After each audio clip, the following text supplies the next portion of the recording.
everyone. Today our topic is Facebook. The first page consisted of cardiac output variables, and now we are studying the second page, which consists of cardiac output equations. If you have not checked out the video of cardiac output variables, kindly do check that, because all the details of the stroke volume, ejection fraction, cardiac output, and the variables of cardiac output like preload, afterload, contractility, everything is explained over there. So today we will discuss that how these equations are formed, okay, and why it is so. So let's begin. Now, as everyone knows, that first of all you'll begin at with cardiac output. Okay, so let me take my pen.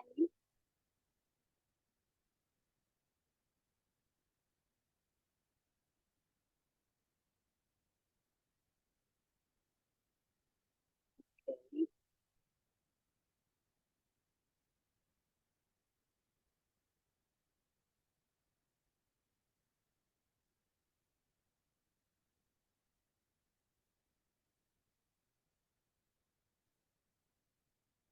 So as you see, everyone knows that cardiac output is equals to stroke volume and heart rate. So what is a stroke volume? A stroke volume is basically the amount of blood that is pumped in one beat. One beat means one contraction. One beat means one contraction, and one contraction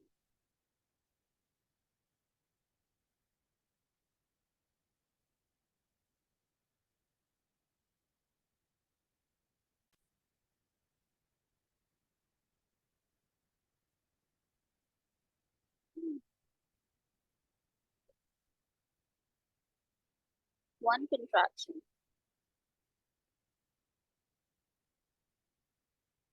Okay, why I have written it so? Because everyone knows that we have cardiac cycle, and that cardiac cycle consists of 7 steps, right?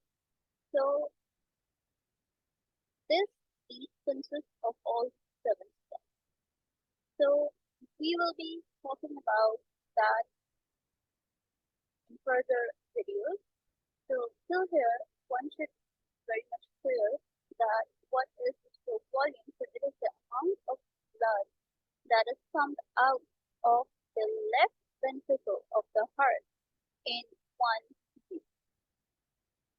That is why we say stroke volume in ml per beat. Okay. Now, what is end-diastolic volume and what is end-systolic volume? What do we do by in bookish definitions? Everyone can go through that, but I would be telling the easiest in the easiest form. Okay, consider it as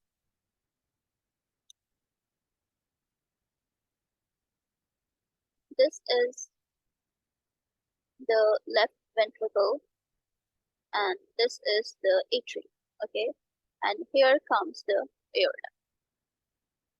When the filling from the left atrium into the left ventricle is completed, how we interpret that? When the filling is completed, when the filling phase is completed in the left ventricle of the heart, and the blood exerts pressure on the wall so that it wanted to contract and the blood could pump up out of the aorta, that phase when the contraction begins is what we refer to as end-diastolic volume. This is end-diastolic volume. Diastole means relaxation. Diastole means relaxation. Okay. End-diastolic volume means that after the relaxation of the heart, the volume of blood left in the ventricle is end-diastolic volume. And systolic volume, systole means contraction.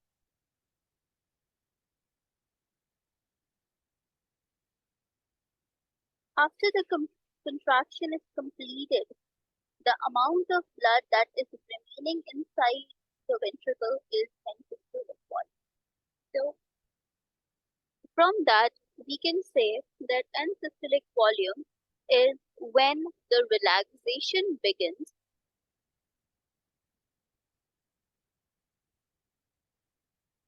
and emptying is completed. Now, if you get these two concepts, many things will be easier for you to understand. Once the blood from the left atrium get into the left ventricle and it is completely filled up, the left ventricle will start the contraction so that the blood may push up from the left ventricle to the aorta. Okay, so the volume of the blood that is inside after the relaxation phase that is succeeded by the contraction phase. So in that relaxation phase, actually filling occurs.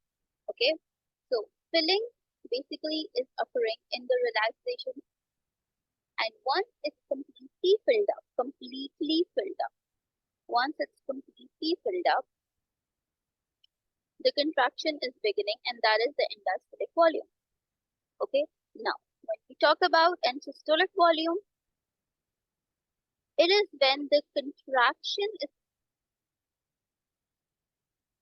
the relaxation begins.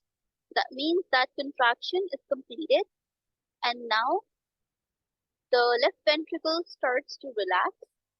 All the blood inside is pushed to the aorta, and now it is empty with a very little amount of blood in the bottom, and that very little amount of blood is the end systolic volume.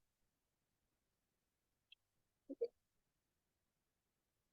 So, summarizing these two, end diastolic volume is when filling is completed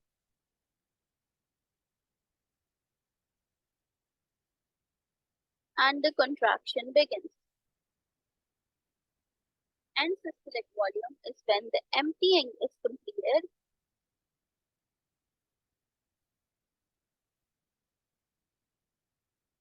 and the relaxation is beginning. There. So when we subtract these two volumes, we get stroke volume. So this was simple. When we move next to the ejection fraction, what is ejection fraction? It is stroke volume divided by end diastolic volume. Why are we dividing stroke volume from end diastolic volume? Because we want to see how much amount of blood is being ejected from the left ventricle to the aorta in a given amount of cycles. That is ejection fraction, which is normally 45 to 55% in normal individuals.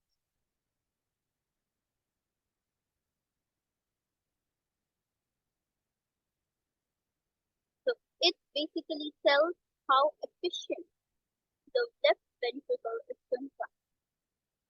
Let's say in cases of heart failure,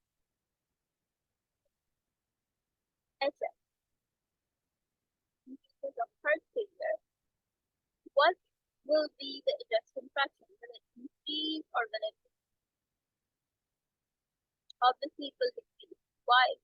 Because the ventricle of the heart is not getting enough oxygen to maintain good contraction, and that is why the amount of blood that is ejected from the left ventricle to the aorta decreases, and thus we say that the ejection fraction decreases in heart failure. But one should know the concept that we have two types of heart failure.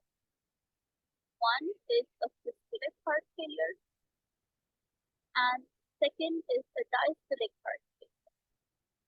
Okay? So in case of systolic heart failure, ejection fraction decreases. But in the case of diastolic heart failure, the ejection fraction remains normal. Okay? How come the ejection fraction is normal like heart failure? Because diastole means relaxation. The ventricles are relaxing properly, fill up efficient blood. Okay? And that means that the end systolic volume in the heart will be more, and the end diastolic volume in the heart will be sufficient as per normal individuals. Okay, how I wrapped up like this. Let's take this is a ventricle, this is the aorta, this is the atrium. The blood is coming from the left atrium into the left ventricle. Okay, this right now this ventricle is in the relaxation, means that it is in the diastole. The blood is getting filled up over here. The ventricle relaxation is normal. There is no problem. Okay. Thus, if a patient will have diastolic heart failure, when these ventricles will contract, the blood that will be pushed up will be sufficient. That is why we say that ejection fraction in it remains normal. Okay. On the contrary, when we talk about the systolic, what will happen? Now it is completely filled up, but the ventricle walls are now trying to contract to eject blood, but they will not contract sufficient. So the amount of blood that will go from the left ventricle to the aorta will be less, and the remaining volume of blood that will be left after contraction will be more, which means that the end systolic volume will increase and the ejection fraction will decrease in case of systolic heart failure. I hope this is clear. The next equation we have is cardiac output. What is actually cardiac output? On what variables cardiac output is dependent on? Let me give a quick review or recap on the variables of cardiac output. Cardiac output basically depends upon three factors. The first factor is contractility. The second factor is preload, and the third factor is afterload. Now, by what we mean contractility, it is very simple. The contraction of a ventricle means that the more the ventricles will contract, the more will be the cardiac output. The less the ventricles will contract, the less will be the cardiac output. What is preload and what is afterload? Many people are very much confused in preload and afterload. First, get this very little thing straight that preload is directly proportional to the cardiac output, whereas afterload is inversely proportional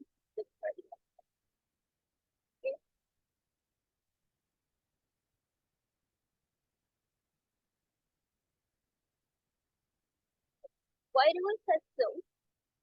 If the preload will increase, the cardiac output will increase. If the afterload will increase, the cardiac output will increase. Now I will explain preload and afterload first. Let's talk about preload.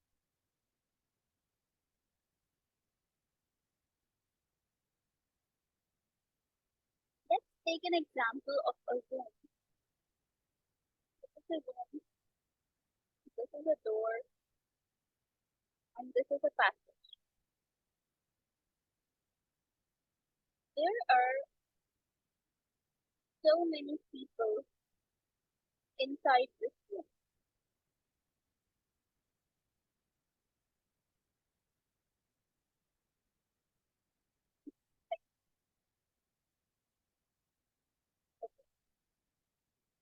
There are so many people.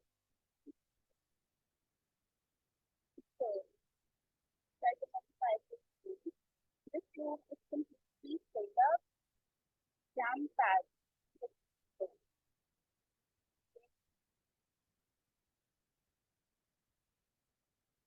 It is so much jam-packed with people that these people want. After some time, the number of people will get closer to the door and there will be suffocation inside the room that these people want to go out. And this door, they will push this door open and the people will start to move into the hall. Okay, so the number of people from here will start to reduce, and these number of people will start to move into the hall. This is, let's say that these people is equal to blood. This room is your heart, or you can say your left ventricle. Okay, this door is your wall, say aortic wall, and this passage is your aorta, or you can say your body, your vessel, whatever you can, because we're talking about the whole body. Now, if you get this, that when the amount of blood will increase in the heart, or you can say the left ventricle, it's that pressure will push open this door, means that this wall and the blood will move towards the aorta and to the rest of the body. That describes that when the preload increases, then the cardiac output increases. The preload is basically directly proportional to the cardiac output. Now let's take the example of afterload.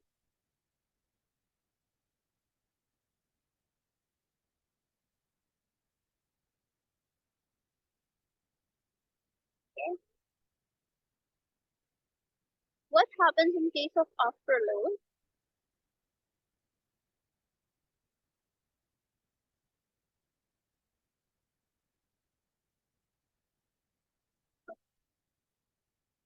This is the room. This is that door, and this is the back.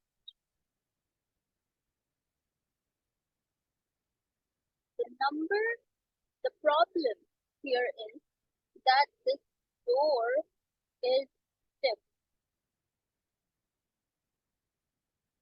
You cannot open this door, unable to open. Okay? And or I can say that this passage is clogged up.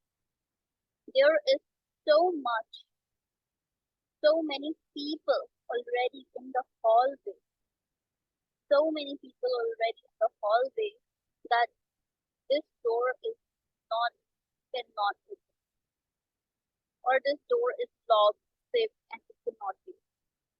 Now, the people inside this room wants to go out from this door, but this door is not opening, or if the door gets open, there is no space in the hallway. This is basically up.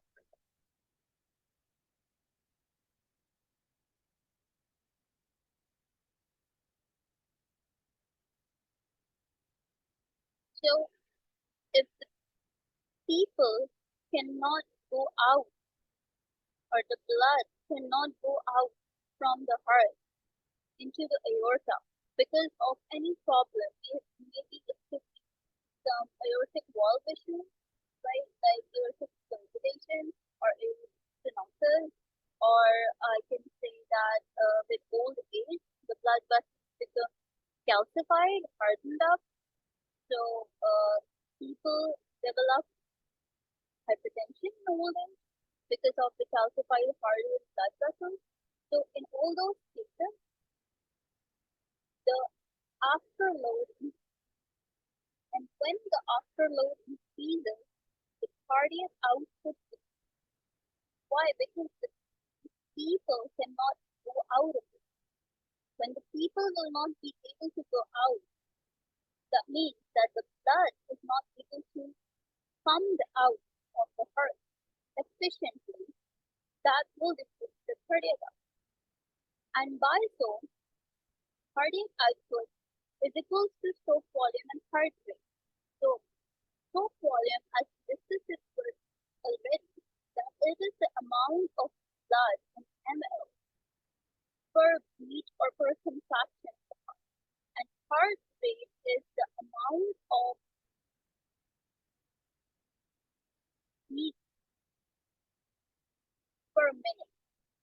For example, 1 minute, we have 60 seconds, and a heart beat in 1 minute, 70. That is what's called as every 72 times beats per minute. When we multiply these two factors, there comes cardiac output.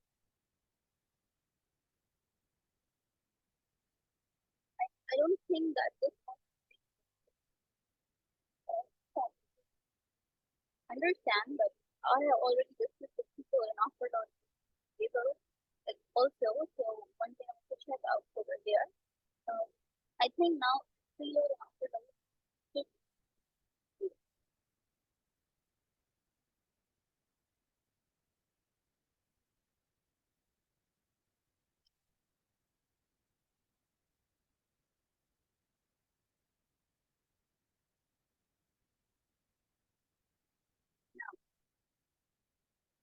Let's say if a person has tachycardia,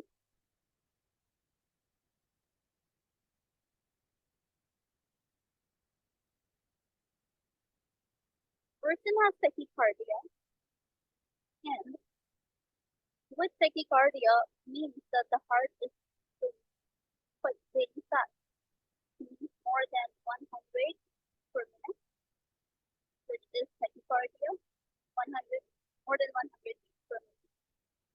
When the ventricles are contracting too fast, they will not get sufficient amount of time to relax. When they will not get sufficient time to relax, there will be diastolic spinning. Diastolic spinning time. Why? Because they are not properly relaxing, so the amount of blood that is actually coming from the aorta into the ventricle will be like very little because it just contracted and then it relaxed for like, this is like full relaxation and it relaxed in this manner only this much relaxation. So the blood that will be filled up over here will be little as compared to this one. So there will be decreased diastolic spinning time. When the diastolic spinning time decreases, that will decrease stroke volume again because little blood, little ejection. Then there will be 3 stroke volumes. Then the cardiac output will also decrease because the stroke volume is directly in proportion to the cardiac output. So this is what is present over here, looking at the notes of your first aid section.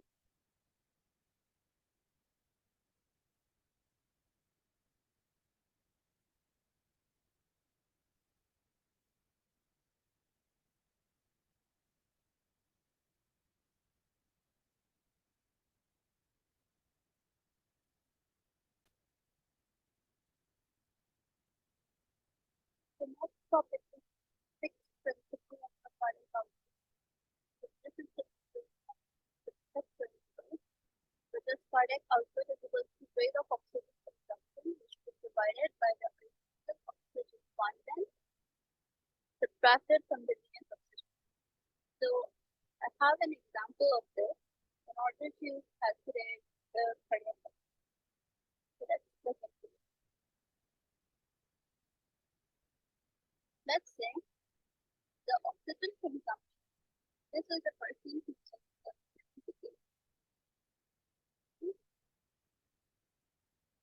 who has a heart rate of 70 beats per minute, and the total oxygen consumption per minute is ml per minute.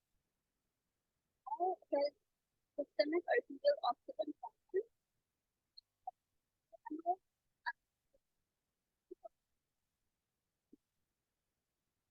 are the values which are sometimes given, like this, and then we have to calculate the cardiac output and so forth. We all know that in some cases, the cardiac output, which we talk about, is 5 meters. Now understand how we would calculate this 5 meters. What was the equation of the Fick's principle? Okay. Fick's equation is oxygen consumption, the minimal place of oxygen consumption, which is 250 ml per minute, divided by the arterial oxygen content and the venous oxygen. Venous oxygen content means that the pulmonary oxygen, the pulmonary vessel, the pulmonary blood, what is the oxygen? Okay, so this is minus 0.15 and this subtraction would be 0.05. You can calculate when you divide this 250 0.05, the answer will be 5,000. Okay, and in order to convert this 5,000 to ml, because all of these values are ml. Okay, so in order to convert this from ml to liters, what we do is divide this by 100 and answer is 5. So an average 70 kg now has a cardiac output of 5. Now how we will calculate the stroke volume from this? All of you know what is the equation of cardiac output. Cardiac output is equal to stroke volume multiplied by heart rate, right? I should use a different color for this.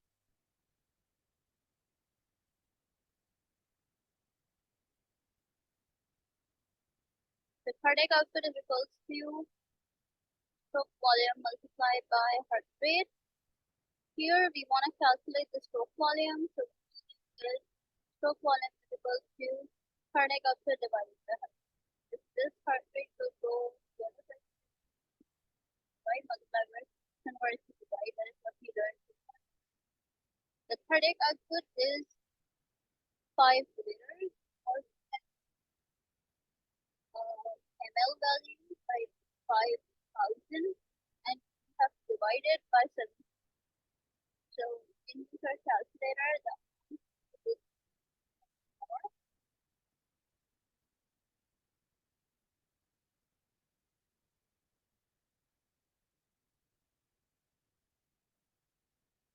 answer will be, and this answer will be 730. Why? Because stroke volume is always an ml per beat. That is what we talked about before. So that means that the amount of blood that is ejected from the left ventricle of the heart into the aorta is 69.4 ml. Okay, so in one beat, one damn beat, 69.4 ml of blood is ejected from our left ventricle.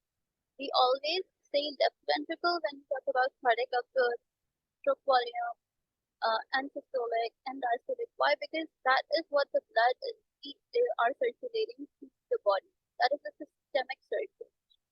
Okay, so we always talk about the left ventricle when we talk about this, and you'll hear this left ventricle from repeatedly when we'll be talking about that cardiac cycle. So I guess this whole thing is clear. You can take a screenshot of it if you want. So this is how these type of equations come sometimes in the exam, and you have to solve it like. So all these values are like given, and you just have to remember the formula. Okay, many people confuse that which comes first. So arterial comes first, and then subtract basically venous from the arterial, right? Venous from the arterial. So this is how we do it. Now I'll clear all my drawings, and we'll go back to our page.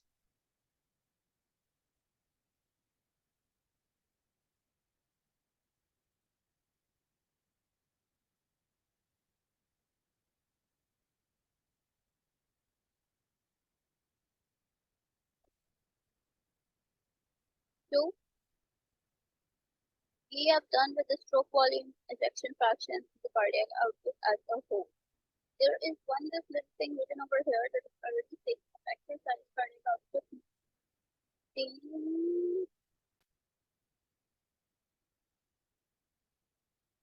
have this little line over here which is like in early stages of exercise, cardiac output maintained by increased heart rate, increased stroke volume, cardiac output maintained by increased heart rate, against value.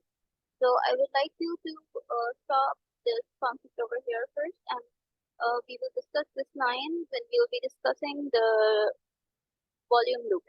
Okay, so there we'll discuss the example of exercise, and we'll draw it, and then you will understand that why it's so.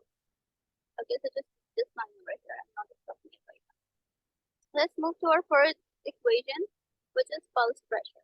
Okay, in all sorts of exams, like not only in USMLE but in all other exams, we find this calculation of mean arterial pressure. So we will be doing some sort of calculation here.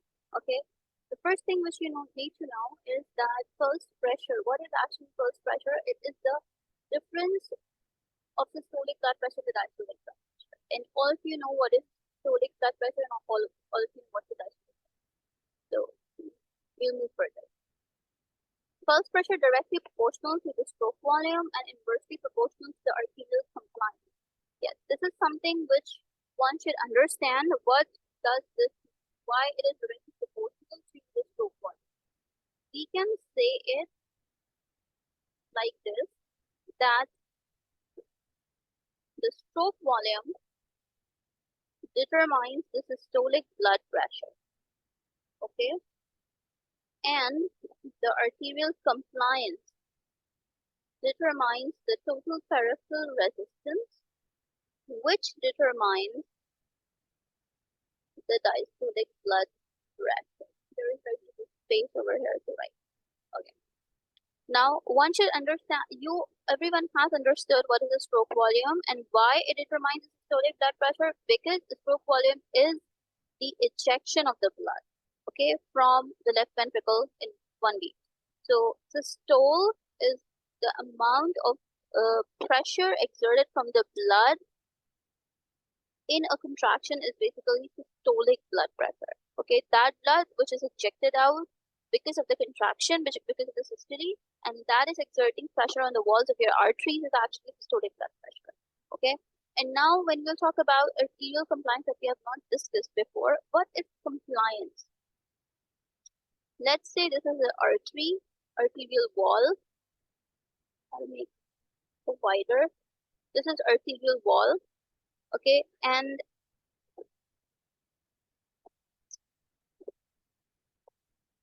this is the blood rushing from this artery. So compliance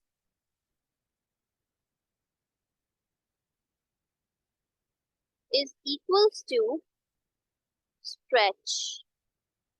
stretchability, okay, and compliance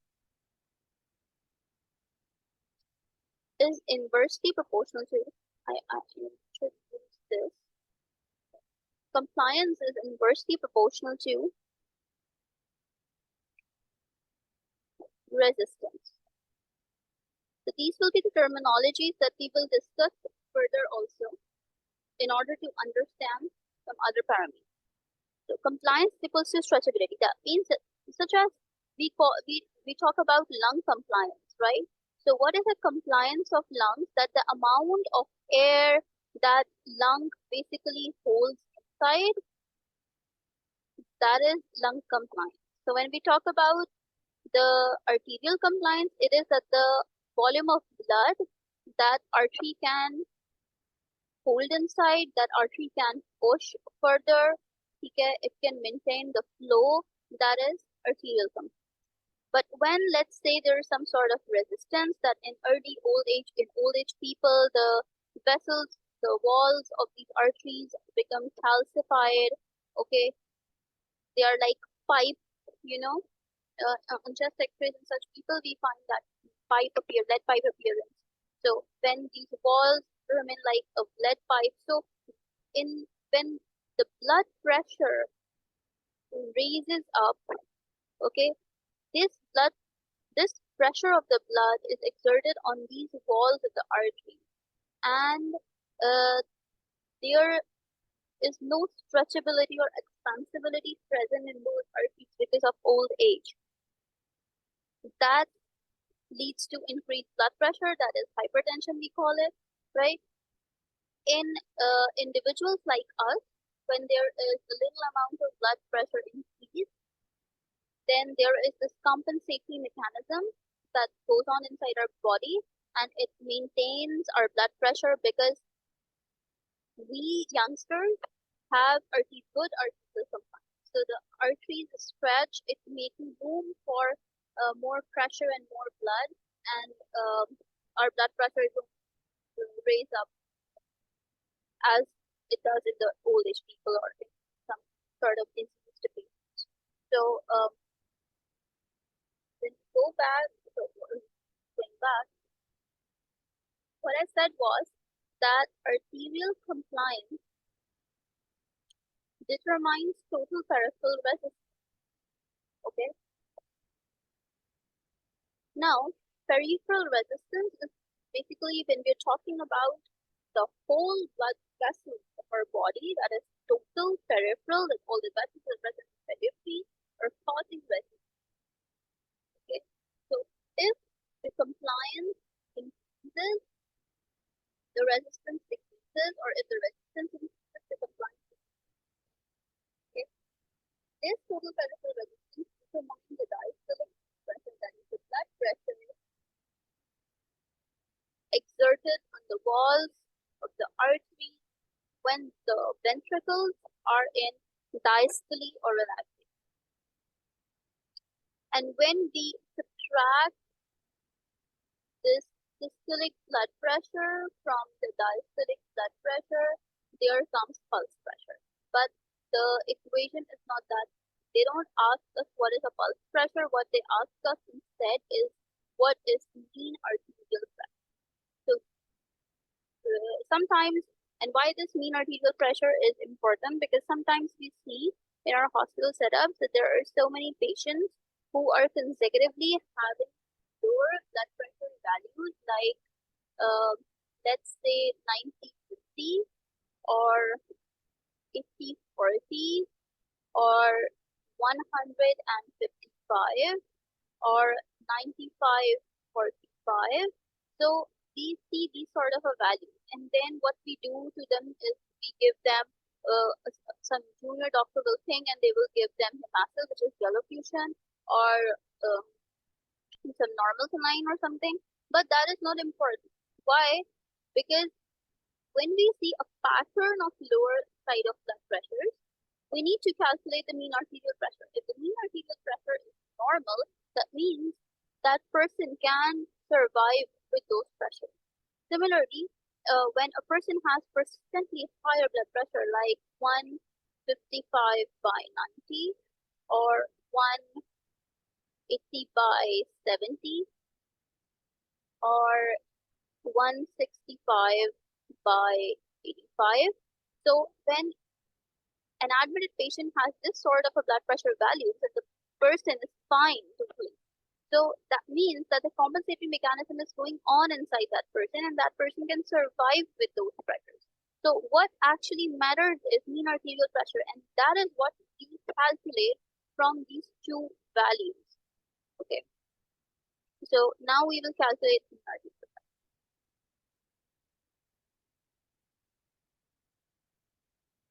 How a mean arterial pressure is calculated. In your first stage, they have given the equation. Okay, the equation given over there is 2/3 of systolic blood pressure plus 1/3 of systolic blood pressure, okay, is equals to diastolic blood pressure plus 1/3 of pulse. Okay, I'm not writing pulse. Okay, I'm writing pulse pressure here.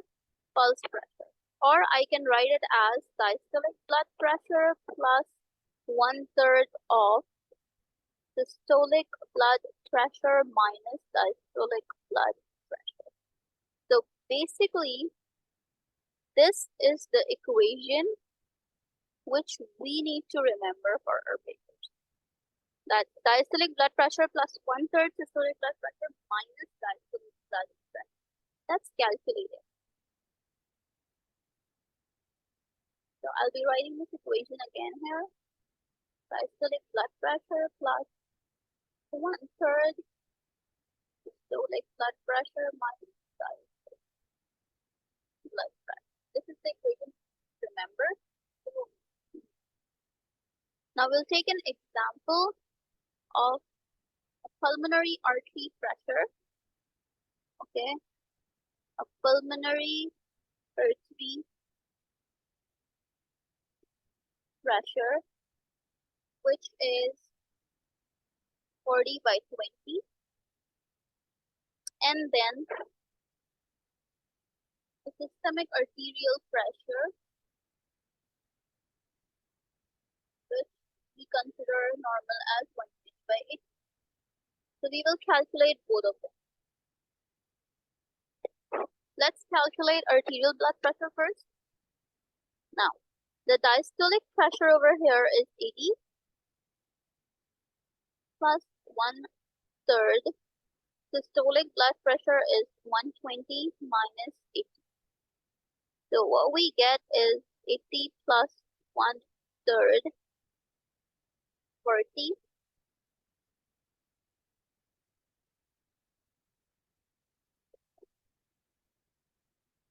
And when you calculate it from the calculator, you will get 90 meters of difference.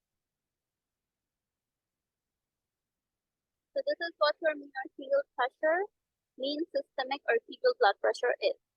Okay, similarly, we will calculate pulmonary arterial pressure. Okay, so the diastolic blood pressure is 20 plus 1/3 systolic minus diastolic means 14 minus 20.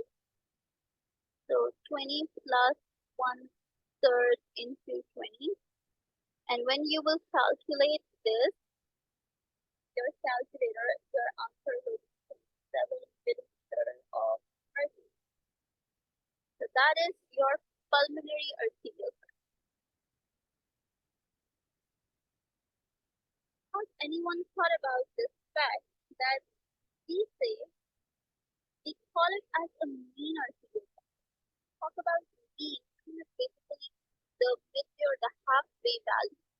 But here, when we apply the word mean in terms of blood pressure, these values are never the halfway. Because when you say 120 and 80, what can you consider halfway value? Okay. So, or when you consider 40 and 20, the halfway value is 7. It should be somewhere around 30. Okay, it is near to 30, but not 30.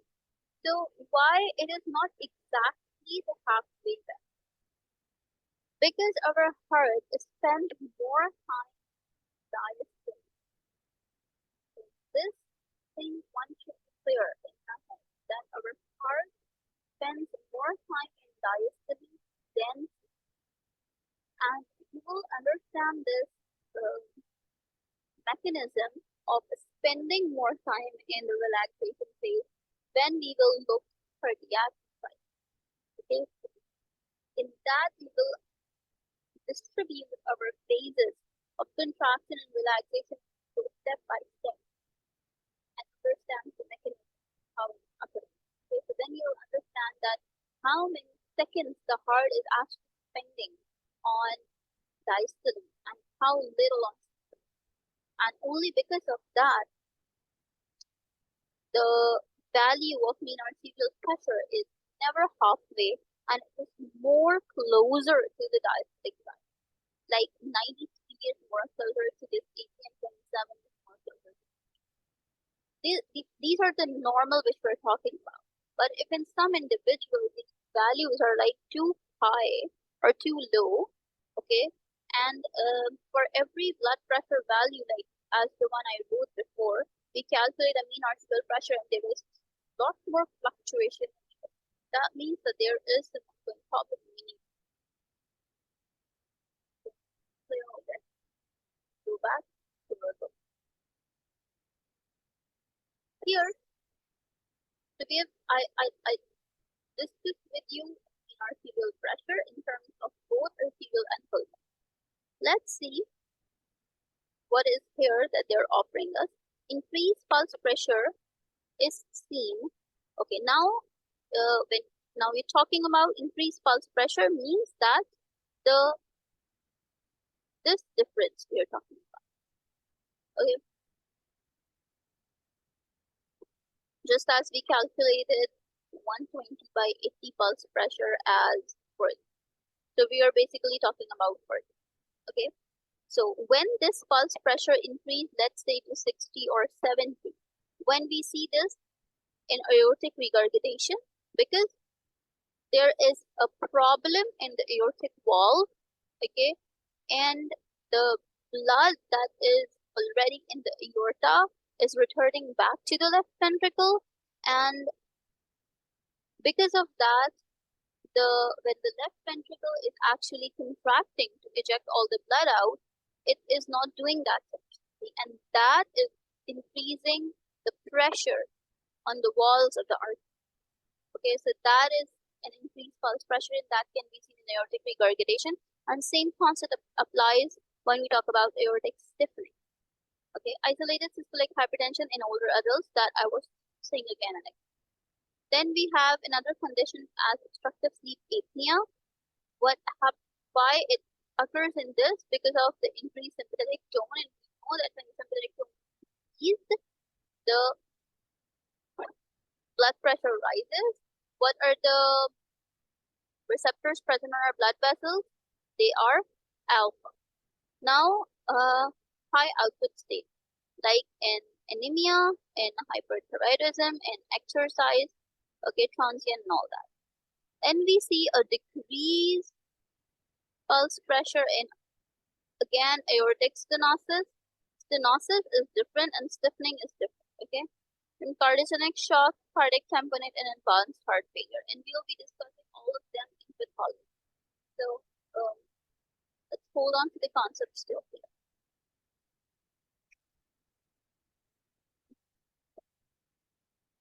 So I guess all here is clear with the stroke volume, ejection fraction, cardiac output, pulse pressure, how we calculate them, some scenarios of it, and let's move further. We have one more cardiac output equation variable, which is mean arterial pressure.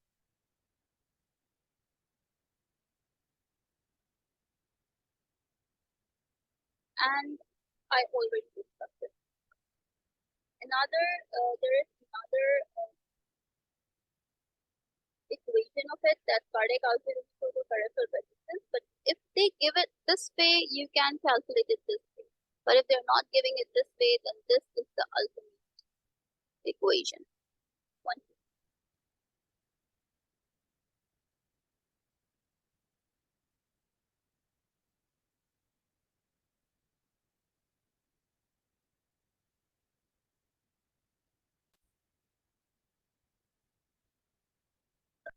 Three questions that could be answered from this page or from this topic. Let's see it. A 17-year-old boy is brought to the department with a severe motor vehicle accident. His blood pressure is 85/50 and oxygen saturation is 95%, not too bad, but the blood pressure is quite on the lower side. So on examination, he's in pain, but is awake and alert. There is awake and alert means that the GC is 15/15. There is no sign of head, neck, or chest wall trauma. Okay, there are abdominal wall ecchymosis. Ecchymosis means that there is a huge bleeding and moderate abdominal distension. There might be a possibility that the patient had undergone intra-abdominal bleeding. That is why there is abdominal distension. Okay, so that could be ruled out when we go for ultrasound class. But here, this question is about physiological responses. So probably this patient is in hypovolemic shock. He is having acute blood loss, and because of that, the blood pressure is decreased. Okay, the pain is there because the patient is having abdominal distension and ecchymosis. Okay, and oxygen saturation is right now preferably good, but it may decline further if not treated. So, which of the following would be the patient's most likely initial physiologic response to this injury? Now we have 6 options: decreased systemic vascular resistance, elevated JVP, increased stroke volume, tachycardia, tachypnea, and vasodilation. If we see the concept of hypovolemic shock, what happens in a hypovolemic shock? There is blood loss. Because of blood loss, the patient's venous return is decreased. Okay, I should write it all. The patient's venous return is decreased. When the venous return is decreased, there is decreased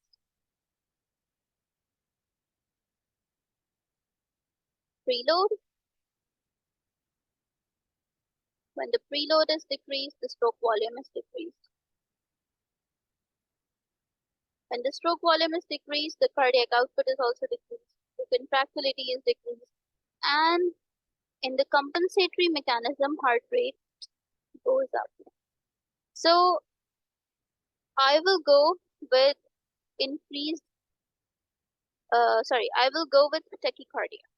Okay, stroke volume will decrease, so this is not right. There will be no elevation of jugular venous pressure over here because JVP is raised when there is a right heart rate. Okay. Systemic vascular resistance will not decrease, it will increase in hypovolemic shock. Okay, systemic vascular resistance or total peripheral resistance is increased. Why it is increased? In order to recombat the lower blood pressure, in order to increase the blood pressure, the total peripheral resistance increases. So this is also wrong, this is wrong, this is wrong. Tachypnea, no tachypnea is there, okay, because there is no chest wall trauma, okay, and even the GCS is fine, so there is no tachypnea. Vasodilation, the first and foremost thing that occurs in the case of a trauma or blood loss, or what we say in a sympathetic response, the first sympathetic response of our body is vasoconstriction, not vasodilation. So vasodilation is also wrong here. The only and only right answer is tachycardia and tension.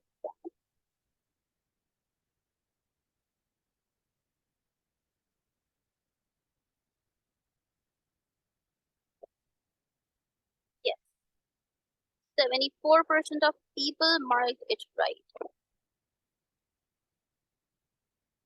Hemorrhage of 30% of blood volume may lead to hypotension and hypovolemic shock. In hypovolemic shock, tachycardia and peripheral vasoconstriction are compensatory mechanisms to maintain blood pressure. That is what I told. Okay. Now, this patient's abdominal distension, abdominal wall ecchymosis following a traumatic accident suggests he likely has intraperitoneal bleeding. The presence of hypotension suggests hemorrhagic shock. Blood loss causes decreased venous return to the heart and decreased preload, okay, leading to a decreased stroke volume and therefore decreased cardiac. All of these things are decreased venous return, decreased preload, decreased stroke volume, decreased cardiac output. Remember that cardiac output is equals to stroke volume into heart rate. The decreased cardiac output is sensed by the baroreceptors, which in turn signal for a reflex increase in sympathetic tone, which leads to tachycardia. So now you get it.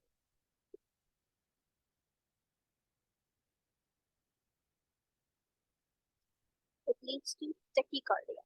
Consequently, increased systemic vascular resistance.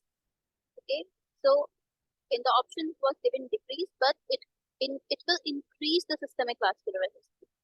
Why? Because of the arteriolar constriction. Okay, that helps maintain blood pressure in the face of falling cardiac output. Recall from Ohm's law. We will discuss Ohm's law in our next lecture. That mean arterial pressure is equal to cardiac output into systemic vascular resistance. Hypotension occurs when these compensatory mechanisms fail to maintain MAP. In general, blood pressure is maintained until about 30-40% of the blood volume is lost. That's the only thing that we need to understand in physiology is all this stuff, and that I guess is very clear because we just studied this all.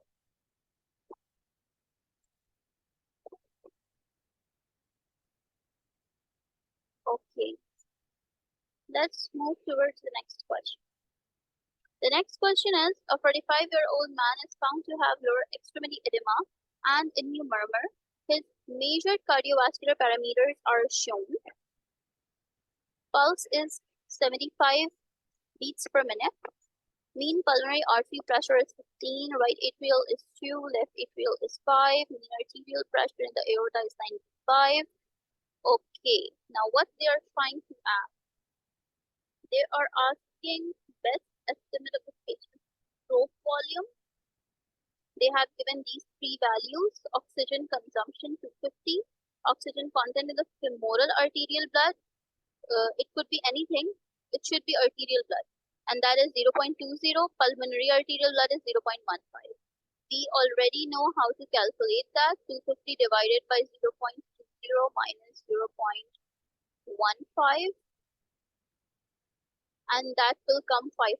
We just did it, and then what we do is we will divide this cardiac. This is cardiac output. Okay, we will divide this cardiac output from the heart rate in order to calculate the stroke volume. So the cardiac output is 5,000 and the heart rate is 75. So the answer will come 66.7. So that is why I told you all that, because these type of questions are asked, and all of these things, all these four things, these are irrelevant.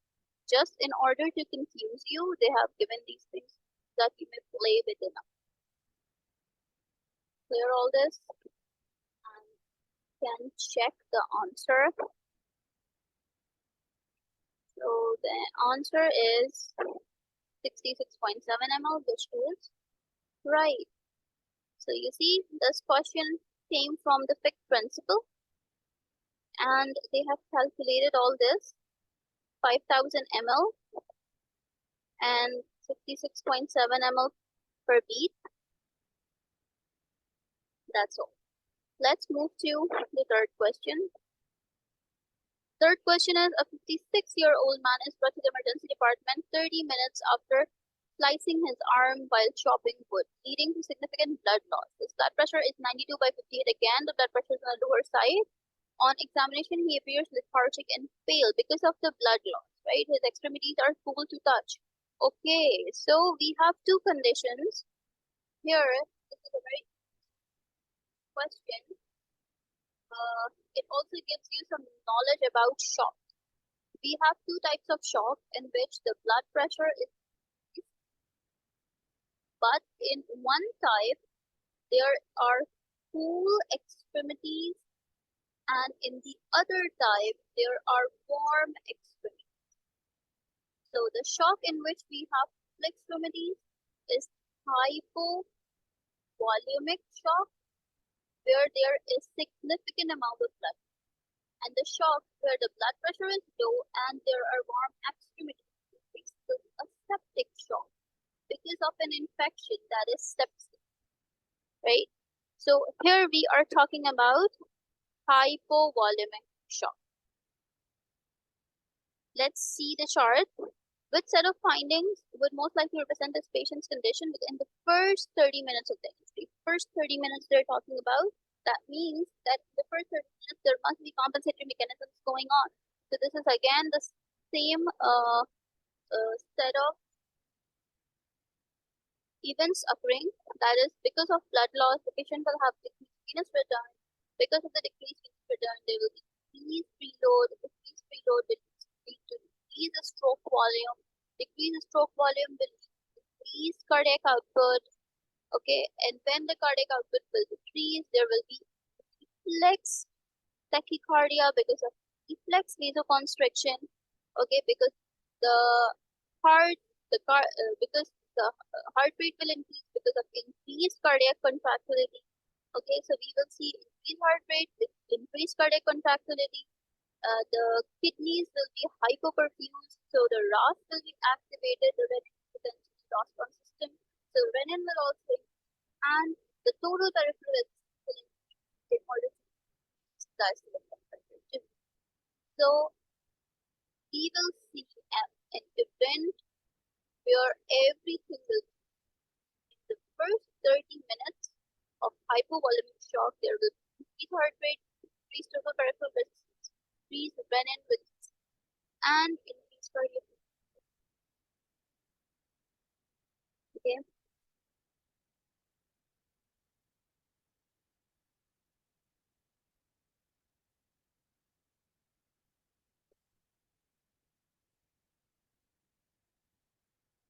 There are other two values, C and D, where heart rate will increase as must in hypovolemic shock.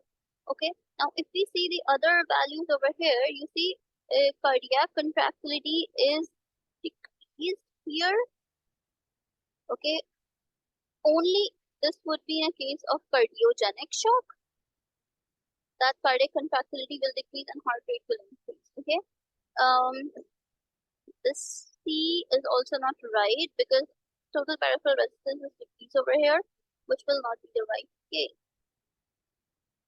Let's see the answer. So my answer is E, and the correct answer is also E. 57% of the people marked it right. It is all the same description that we read before. They have given a little information about the choices. So C occurs in distributive and septic shock, and D occurs in cardiogenic shock. I told you this, right? That cardiac contractility will decrease in the case of cardiogenic shock, and here in the distributive shock, we will see the total peripheral resistance decrease. The rest of the things will.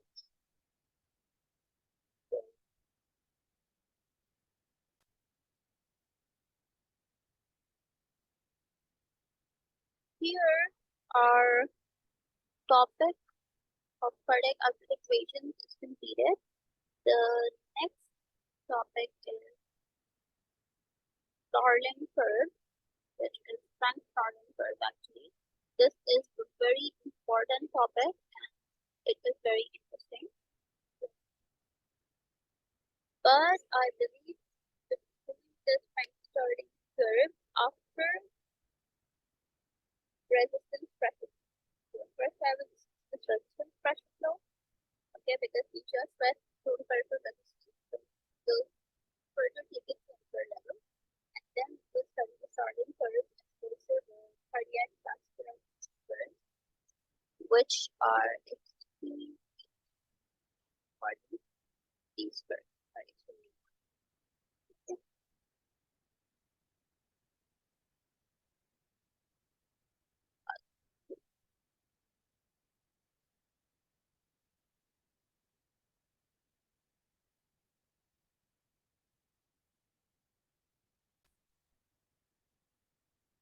All for today. Thank you for watching.